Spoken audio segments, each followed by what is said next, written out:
Meanwhile, of course, Donald Trump, president of the United States, if this guy is not the most powerful peacemaker on the face of the earth, then I don't know who else could possibly win that title. And the funny part is, before we even get into the Nobel Peace Prize and President Trump going to Israel and saving the Palestinians from genocide, which is, of course, what the left has been telling us is happening over there, yet they're strangely silent, as Benny Johnson mentioned earlier in the show. They're strangely silent about this, even though Donald Trump is the savior of the Palestinians. President Trump had an observation from all the way back during one of his debates with Hillary Clinton. You remember those debates? Oh, were those debates entertaining? President Trump said Hillary Clinton once accused him of having a personality that would start wars all around the world. And this is what President Trump said in response. Take a look. To say it. But when you settle 8 wars in 8 months, that means you don't like war. Everyone thought I was going to be brutal. In fact, I remember Hillary Clinton during a debate, she said, look at him, he's going to go to war with everybody. And actually, she said, he's got a personality that's all about war. No, and my personality actually is all about stopping wars. And it seems to work. It seems to work. But it also means this name change and our attitude that we're not going to go into a war. But if we do, we're going to win that war like nobody has ever won a war before. We will not be politically correct, but we're not going to be there. And I think, you know, as you mentioned. All right. D. Breed in the live chat on YouTube said, Jesus is the Prince of Peace. Yes, D. Jesus is the Prince of Peace. But you know what? The Holy Father, Pope Leo, asked Catholics all around the world, and it doesn't matter if you're Catholic, this will still be interesting to you, asked Catholics all around the world to pray a rosary a day in the month of October for peace, specifically between Israel and Hamas. And 11 days into that month of October, what happened? Donald Trump brokered a peace deal between two enemies who have spent the past not just 2 years since this war has escalated, but have spent their entire existence fighting one another. I don't think that's a coincidence, nor do I think it's a coincidence that Donald Trump brokered this peace deal. I have hope for it to a certain extent. I think that Hamas is motivated by their religious ideology. They are jihadist by ideology, which means that they are called by their very religious belief to spend their entire lives waging war against Israel. So no, I don't think it's possible to fully stop them from assaulting Israel. But there's also a difference between Islamist individuals, you know, hypothetically throwing rocks at Israel versus cutting off the funding and the capacity for Hamas to be an organized militant group that has war-fighting capacity against Israel. And Donald Trump has proven that he is going to reduce Hamas into as little of a group as possible, as least effective of a group as possible. And again, this is not a one-time thing. This was not just a coincidence. There's a reason that the 2025 Peace Prize, Nobel Peace Prize winner, not Donald Trump, for reasons I'll explain in just a second. It somewhat makes sense why it's not Donald Trump, as funny as you might think that I'm saying that. The winner of the 2025 Nobel Peace Prize, her name is Maria Corina Machado. She is a Venezuelan resistance leader. She was the recipient a couple days ago of the 2025 Nobel Peace Prize. However, she dedicated her prize partly to Donald Trump for supporting Venezuelan democracy, which reinforces Donald Trump's narrative that his entire goal as president is to be the peacemaker. Take a look at this video. And they decided to dedicate it to President Trump because he deserves it.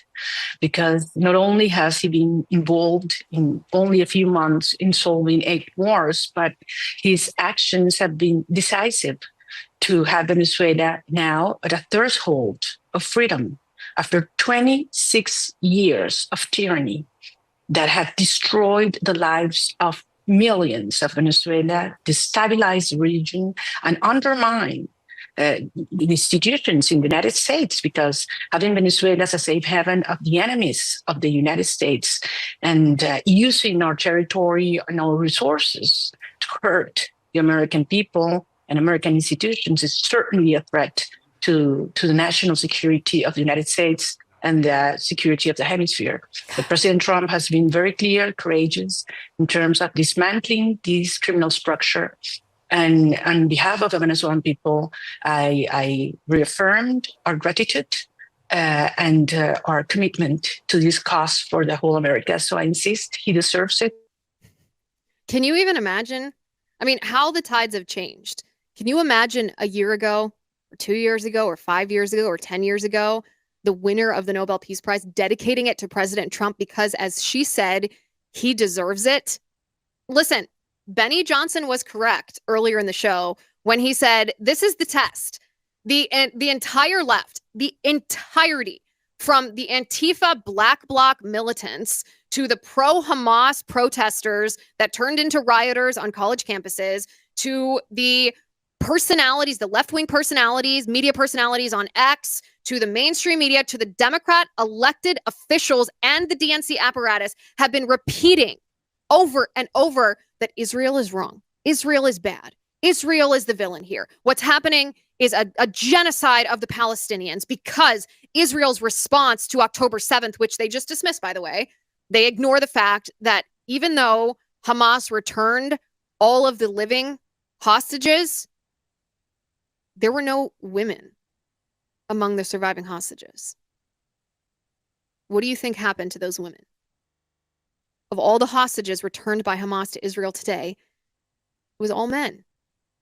None were women, because what happened to those women? What happened to those women is what happened to the women at that music festival on October 7th. Because it wasn't just a military on military attack. It was Hamas as a terror organization targeting innocent civilians, specifically targeting women and children and the elderly, not just as military targets, not just, and I say just, for killing, but for the most brutal rape imaginable. On purpose, intentionally. No women survived as hostages. The only ones returned today were men.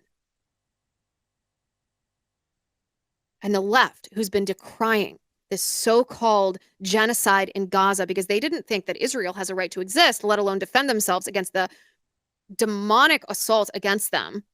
Where are they today? How come they're not out in the streets cheering? I mean, I have these visions of after World War II ended, people, Americans, flooding the streets, cheering in camaraderie and joy and gratitude that the war was over. Where is that today? Where are the leftists? Why are they not praising President Trump as the peacemaker? Where is their gratitude? Are they not happy that President Trump has brokered the end of the war between Israel and Hamas? Oh, maybe that's it. Maybe they aren't happy because they're liars. They've never cared about the Palestinian people. They've never cared about, they don't even believe that it's a genocide because it's not. The genocide against the Palestinians was committed by Hamas, who used the Palestinian people as human shields. First, they indoctrinated them, so a lot of the Palestinian people actually agree with Hamas, and the rest they forced into militant positions because Hamas placed everything, all of their weaponry and their military strategy planning sessions in hospitals and schools and in amongst civilian populations so that if Israel came after Hamas militants, they also had civilian casualties, including children. But the left doesn't celebrate this because they never actually cared about this. They just used this accusation of Palestinian genocide as a form of their resistance against President Trump and against Western civilization and against the United States of America, against Christianity and against you. And this brings us back to the Nobel Peace Prize. The Nobel Peace Prize, the submissions or the nominations for the candidates for who should win the Nobel Peace Prize, that actually happens in January of each year. And then the award itself is not given until October. So yes, President Trump was nominated this year in January, but it was just days after he took office. He had not yet brokered all of the different peace deals that he brokered. But in 2026, in just a couple months, when are we? October, November, December, January, 3 months from now, when the nominations for the 2026 Nobel Peace Prize begin, this will be what you should look for. This will be a perfect illustration and exposure of the true colors of the left, because everyone on the left and the right, Hollywood celebrities that have decried what's happening in Gaza, Democrat politicians, the people on the streets, the agitators, the rioters, even Democrat voters who are anti-Israel, young people especially. You should be nominating President Trump for the Nobel Peace Prize. And if you don't, you've exposed yourself, because listen to this. Listen to this. In 2025, this year alone, President Trump has brokered the end of, you can call them violent conflicts, you can call them battles, you can call them wars. He's brokered a ceasefire between Armenia and Azerbaijan. He brokered the first phase of the Israel-Hamas Gaza ceasefire, and then this second phase, which seems like it's going to stick, the return of the hostages. He brokered the Russia-Ukraine ceasefire that, no, it didn't last, but it was something. He brokered a de-escalation between India and Pakistan. He brokered the border resolution between Cambodia and Thailand. He brokered the ceasefire of the 12-day hot war between Israel and Iran. I could go on and on. He brokered the end of the dispute between Egypt and Ethiopia over the Nile. If this man does not win the Nobel Peace Prize in 2026, then anybody who opposes him being awarded that distinction just hates him, because they hate everything about the United States of America and conservative values and Western civilization and Christianity. There is zero excuse for Trump not winning the 2026 Nobel Peace Prize. Zero excuse. And by the way, this is what I would like to see. President Trump hosted a roundtable late last week, about Antifa. He hosted this at the White House, and he brought in figures that you are familiar with. Andy Ngo is one of them. Julio Rosas is another one. These journalists who have embedded themselves within Antifa, not just recently, but over the course of the past few years. These people are experts in Antifa because they were just single-minded in their pursuit of the truth about Antifa.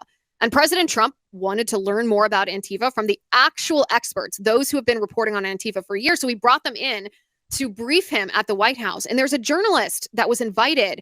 Her name is Brandy Cruz, and she actually used to be leftist. She didn't used to be conservative. She didn't used to, her name, let's just say, was previously not in contention for an invitation to the Trump White House, especially on a topic like left-wing violence.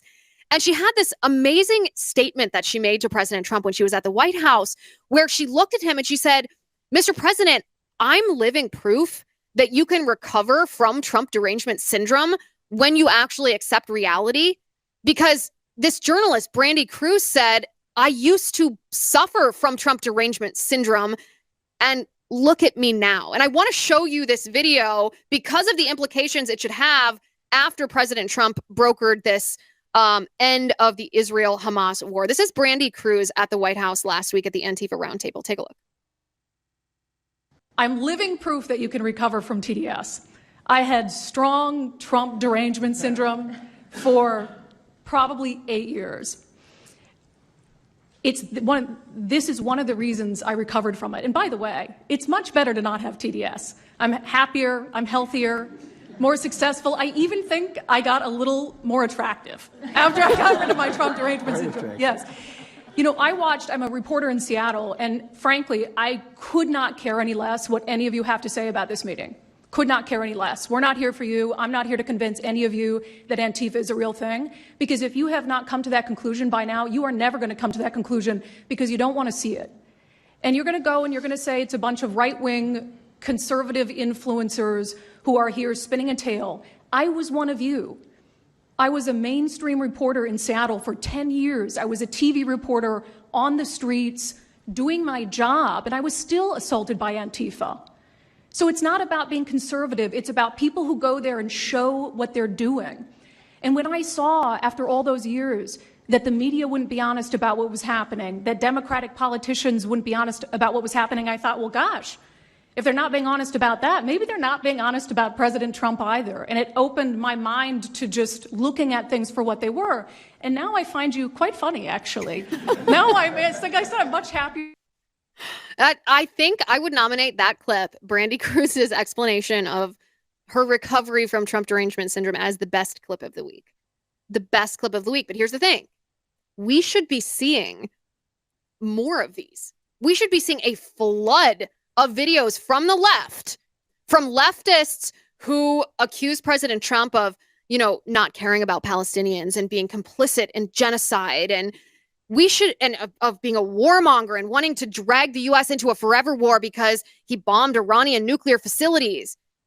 There was panic, even among some people on the right, by the way. There was panic. There was panic among leftists about President Trump being a warmonger, starting all the way back with Hillary Clinton through this very day. We better see more of these videos, like Brandy Cruz. We better see more leftists who are looking at the reality on the ground, what President Trump has actually done, and saying, you know what? I'm going to have the humility to say that I was wrong. And if we don't see these videos, if leftists don't come out and celebrate, if leftists don't consider this to be a win, if leftists don't thank President Trump for this, if they don't recognize President Trump's historic role as the most effective peacemaker president, I would argue, in modern American history, then you know that they have been liars all along. Grant Areno in the live chat says, didn't they give Obama the Nobel Peace Prize for sneezing?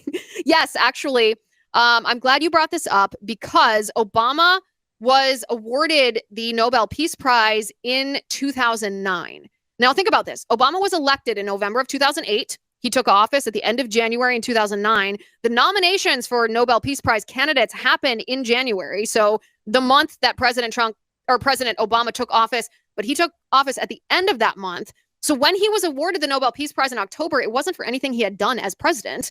He was nominated for this just days after he took the oath of office and became the chief executive for the United States. So essentially, Obama was awarded the Nobel Peace Prize for his slogan, Hope and Change, which is a perfect example of what I'm talking about when I say the left does not care about peace. The left cares about their political ideology. If you give it to Obama for nothing and you don't give it to Trump, the most effective peacemaker president in modern American history, then you are wholly corrupted by your evil ideology. Wholly corrupted. And by the way, speaking of Trump derangement syndrome and Obama couldn't even say President Trump's name in his X post about the peace agreement between Israel and Hamas.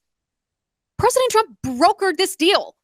And Obama could not bring himself to say President Trump's name. So maybe Obama should take a look at Brandy Cruz's video here. But this is what I mean.